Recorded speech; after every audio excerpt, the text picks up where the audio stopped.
Hi, welcome my YouTube channel. ಎಲ್ರಿಗೂ ಸ್ವಾಗತ.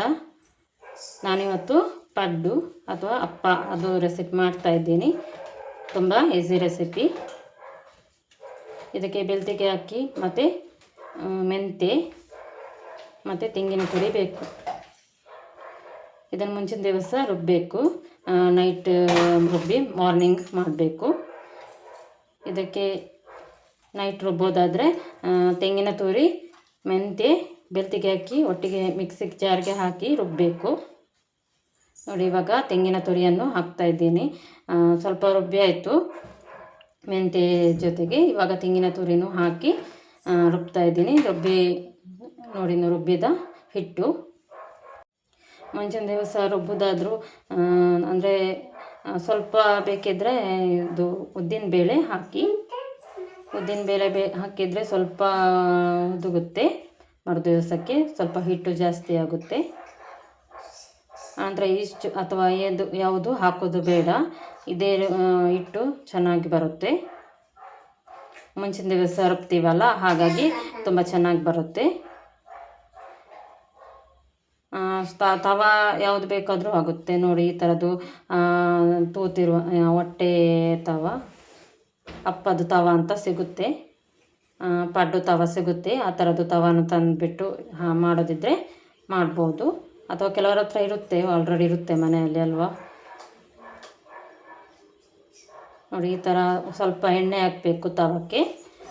ಎಣ್ಣೆ ಹಚ್ಬಿಟ್ಟು ಸ್ವಲ್ಪ ಎಣ್ಣೆ ಹಾಕಬೇಕು, ಇಲ್ಲಾಂದರೆ ಅಷ್ಟೊಂದು ಟೇಸ್ಟ್ ಬರೋಲ್ಲ. ಸ್ವಲ್ಪ ಎಣ್ಣೆ, ತೆಂಗಿನ ಎಣ್ಣೆ ಹಾಕಿದರೆ ಟೇಸ್ಟ್ ಬರುತ್ತೆ. ನೋಡಿ, ಚೆನ್ನಾಗಿ ಬರುತ್ತೆ ಪಡ್ಡು ಅಥವಾ ಅಪ್ಪ ಅಂತ ಹೇಳ್ತೀವಿ ನಾವು. ಮಂಗಳೂರಲ್ಲಿ ಜಾಸ್ತಿ ಇದನ್ನು ಮಾಡ್ತೀವಿ. ಬೇರೆ ಕಡೆ ಗೊತ್ತಿಲ್ಲ, ಜಾಸ್ತಿ ಮಾಡ್ತಾರಲ್ವ. ಕೇರಳದ ಕಡೆ ಕೂಡ ಇದೇ ಮಾಡ್ತಾರೆ ಜಾಸ್ತಿ. ಇದು ಯಾರಿಗಾದ್ರೂ ಸ್ವೀಟಾಗಿ ಬೇಕಿದ್ದರೆ, ಅಂದರೆ ಮುಂಚಿನ ದಿವಸ ಸ್ವಲ್ಪ ಬೇಕಿದ್ದರೆ ಸ್ವಲ್ಪ ಸಕ್ಕರೆನೂ ಹಾಕ್ಬೋದು. ಸ್ವಲ್ಪ ಜಾಸ್ತಿ ಹಿಟ್ಟು ಬರುತ್ತೆ ಮರು ದಿವಸಕ್ಕೆ. ಬೇರೆ ಏನು ಇಷ್ಟ ಆಗಲಿ ಯಾವುದು ಹಾಕೋದು ಬೇಡ.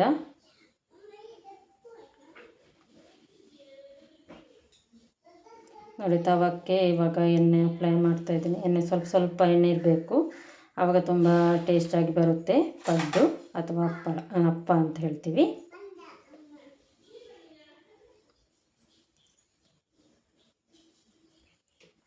ನೋಡಿ, ಹಿಟ್ಟು ನೋಡಿ ಈ ಥರ ರೆಡಿಯಾಗಿರುತ್ತೆ.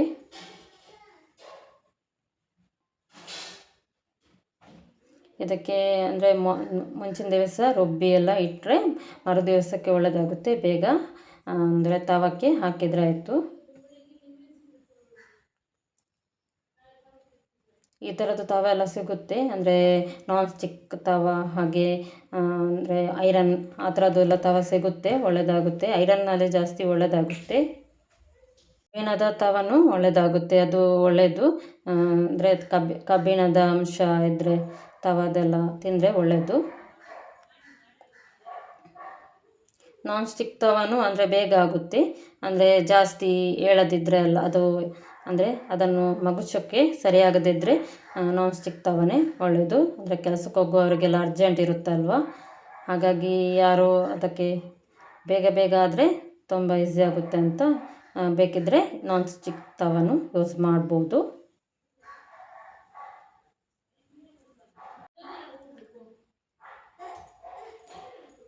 ಮತ್ತು ಬೇಕಿದ್ದವರು ಅಂದರೆ ಚಪ್ಪೆ ಆಗಿದ್ದರೆ, ಅಂದರೆ ಕೆಲವರು ಏನು ಸ್ವೀಟ್ ಏನು ತಿನ್ನೋದಿಲ್ಲ, ಅವರಿಗೆ ಬೇಕಿದ್ದರೆ ಚಟ್ನಿ ಜೊತೆ ತಿನ್ಬೋದು. ತುಂಬ ಒಳ್ಳೆಯದಾಗುತ್ತೆ, ಟೇಸ್ಟ್ ಆಗುತ್ತೆ. ಚಟ್ನಿ ಜೊತೆನೂ ತಿನ್ಬೋದು.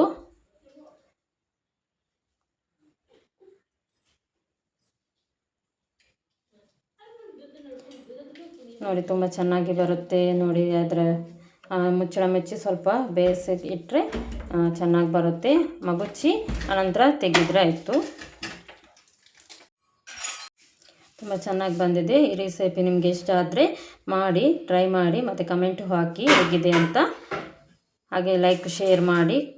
ಸಬ್ಸ್ಕ್ರೈಬ್ ಮಾಡಿದವರಿದ್ದರೆ, ಹೊಸಬ್ರಾಗಿದ್ದರೆ ಸಬ್ಸ್ಕ್ರೈಬ್ ಮಾಡಿ. ಹಾಗೆ ಹೇಗಾಗಿದೆ ಅಂತ ಕಮೆಂಟ್ ಮೂಲಕ ತಿಳಿಸಿ.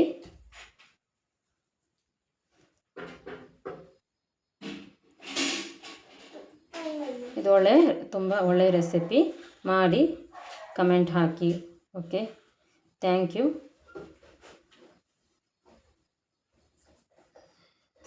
Thanks for watching. ಹೀಗೆ ಸಪೋರ್ಟ್ ಮಾಡ್ತಾಯಿರಿ. ಬೇರೆ ರೆಸಿಪಿನೂ ಇದ್ದರೆ ಹಾಗೆ ನೋಡಿ ಸಪೋರ್ಟ್ ಮಾಡಿ.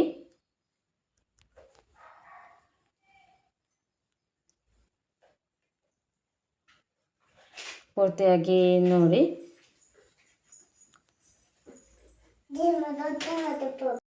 ಇನ್ನು ಸ್ವಲ್ಪ ಇದೆ. ನಾನು ಥ್ಯಾಂಕ್ಸ್ ಫಾರ್ ಅಂತ ವಾಚಿಂಗ್ ಅಂತ ಹೇಳಿದೆ. ಇನ್ನು ಸ್ವಲ್ಪ ಇದೆ, ನೋಡಿ ಎಲ್ಲರೂ ಪೂರ್ತಿಯಾಗಿ ನೋಡಿ. ತುಂಬ ಸಾಫ್ಟಾಗೂ ಬರುತ್ತೆ. ನೋಡಿ, ಇಲ್ಲಿ ನೋಡಿದರೆ ಗೊತ್ತಾಗುತ್ತೆ ನಿಮಗೆ ಎಷ್ಟು ಸಾಫ್ಟ್ ಆಗಿದೆ ಅಂತ.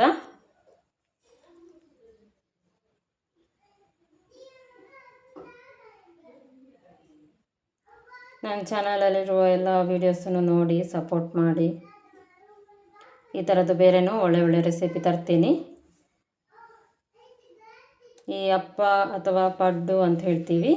ಅಪ್ಪ ಮಂಗಳೂರಲ್ಲಿ ಜಾಸ್ತಿ ಇದನ್ನು ತಿಂತಾರೆ, ಜಾಸ್ತಿ ಯೂಸ್ ಮಾಡ್ತಾರೆ, ತಿಂತಾರೆ. ಬೆಳಗ್ಗೆ ಮಾರ್ನಿಂಗ್ ಬ್ರೇಕ್ಫಾಸ್ಟಿಗೆಲ್ಲ ಒಳ್ಳೆ ರೆಸಿಪಿ ಇದು. ಯಾವಾಗಲೂ ಒಂದೇ ಥರ ದೋಸೆ ಅಂತ ತಿನ್ನುವವರಿಗೆ ಇದನ್ನು ಮಾಡಿದರೆ ಬೆಟರ್ ಅಂತ ಹೇಳ್ಬೋದು. Thanks for watching.